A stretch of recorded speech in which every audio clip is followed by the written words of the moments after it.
Well, good afternoon. If the students, as your name is called, as you're prepared to present, if you could come up and stand here on stage. So Emma Grace Thompson, we'll begin with her.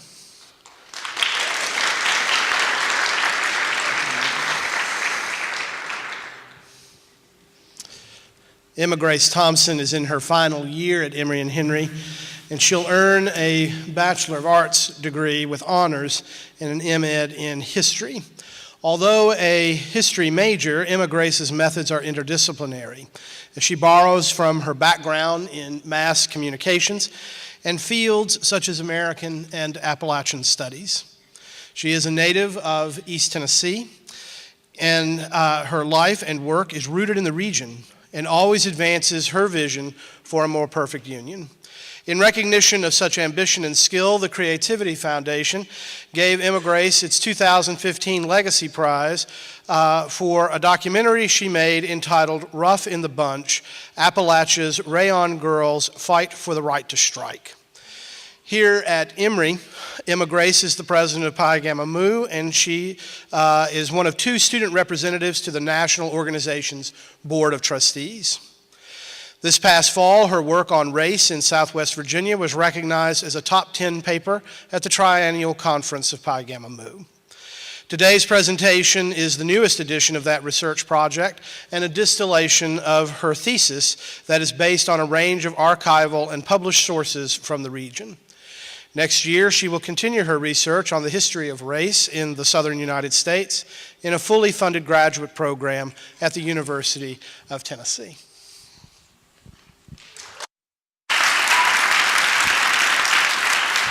Thank you.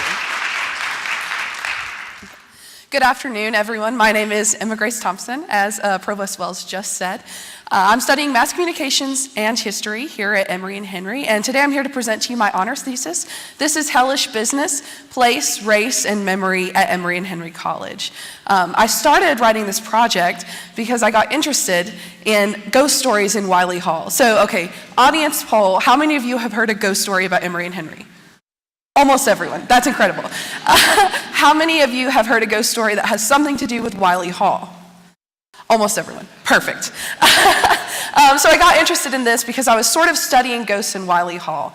And that led me to a process of thinking about memory, specifically historical memory. So the way that I conceive of it is that ghosts can sort of be construed as a physical embodiment of the way that we think about history. So here are the facts. On October 2nd, 1864, the Battle of Saltville was fought in Saltville, Virginia, just about 15 miles down the road. Later in the week, on October 7th, 1864, a group of Confederate guerrillas came to Emory and Henry College and murdered 7 African-American Union prisoners of war here in Wiley Hall. One white officer was also killed in this massacre. So we know for sure 8 people were killed here in Wiley Hall at Emory and Henry College. But in order to fully flesh out that story, I need to first talk about the concept of place.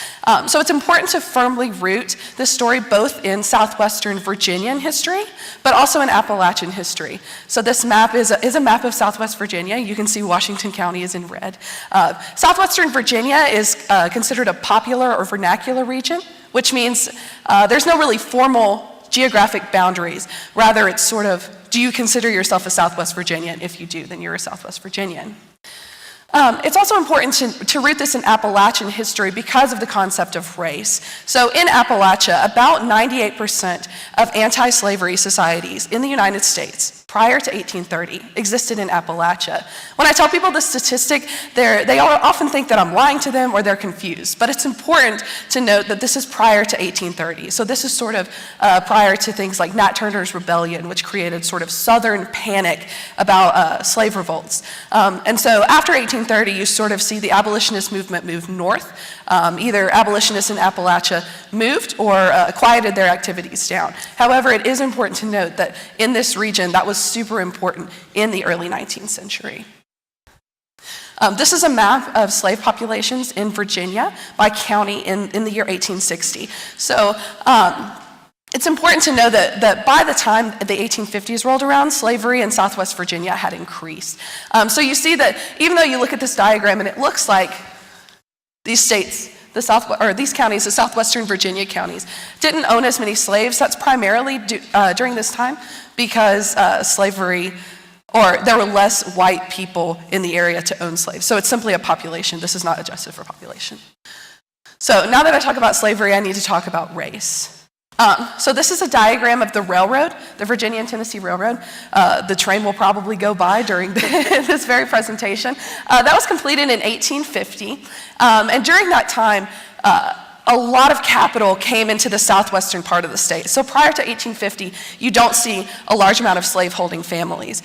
In fact, slaveholding in Washington County at the turn of the 19th century was at about 8%, which is not as high compared to other parts of the state. However, the railroad brought capital to the region, and with capital came the agency and the ability to purchase slaves. So because of this, Confederate sympathies grew, and they specifically grew at Emory Henry College.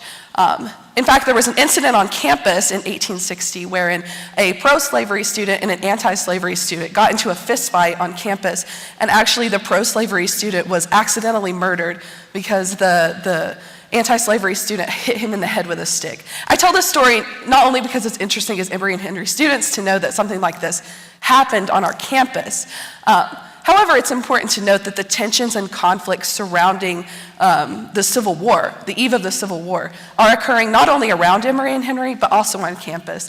And I think it's important, not only then, but today, to note that international or national conflicts can manifest themselves here on our campus.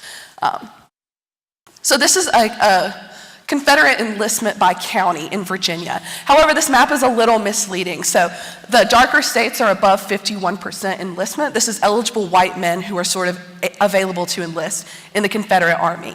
However, in the southwestern part of the state, around here, you see 71% or more enlisting. So more people in southwestern Virginia were enlisting in the Confederate Army than in middle and northern Virginia.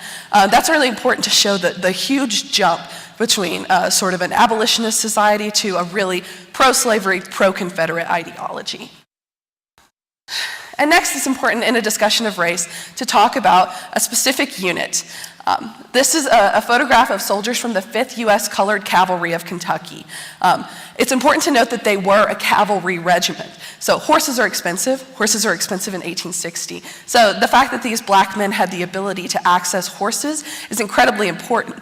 It also sort of enraged the Confederates who fought against them, specifically infantry units, because they didn't have those horses. These men were noted for their bravery in battle. In fact, during the first Battle of Saltville, they led a really important charge that nearly turned the tide for the Union, but the Confederacy still ended up in a victory during that time. However, I want to note these men not just because they were massacred here on Emory and Henry's campus, but also because there is a significant group, and they should be noted for their bravery as people and not just because they were ruthlessly murdered. So, the main important thing about my project is not to talk about this is what happened, this is the date. It's to talk about memory, and it's to talk about memorialization.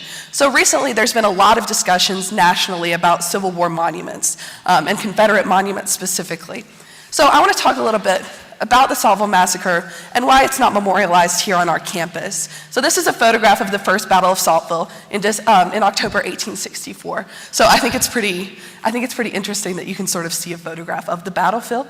And if you go to Saltville, I think they do a great job of memorializing both the Battle of Saltville, the two battles of Saltville, and the Saltville Massacre. The Museum of Middle Appalachians I highly recommend if you want to take a trip down the road. However, I'm concerned that we don't memorialize this event in the same way at Emory and Henry. So if you've been up to the cemetery at Emory, which I also highly recommend, but only go in the daytime because it is illegal to go there at night. We have this.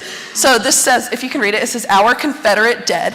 It's a memorial of Confederate soldiers who fought at Emory and Henry College. Below the marker, at least the last time I visited, was a Confederate flag. I'm not saying we should remove these monuments. I'm not arguing for that. However, it's important to note that 7 black men and 1 white man were killed in Wiley Hall on our campus. And I would personally like to see a memorial dedicated to those men in Wiley Hall, since Wiley Hall was the site of their murder. This is what I'm working on a campaign for now. So the Senate has recently passed a resolution that is in support of a memorial to the victims of the Saltville Massacre that occurred in Wiley Hall at Emory Henry College. And I'm really grateful for that and for members of SGA who have supported that. However, there still hasn't been any action on the part of anyone else to really construct this monument. So this presentation, and I'm so grateful to be given this platform, because I believe this historical event is important, not only to students of Emory Henry College, but also residents of this region as a whole. And I think we can sort of reconcile the ghosts of our history by recognizing that this happened here on our campus. So if you're interested and you'd like to get involved with sort of campaigning for a monument to honor the victims of the Saltville Massacre here at Emory and Henry, you can go to the Ampersand Center and they'll connect you with me. But also, I would encourage you to go to President Schrumm's office or Provost John Wells' office and let them know that you're in support of something like this, because I do think it's valuable for us, not only as a campus community, but for our region. Thank you.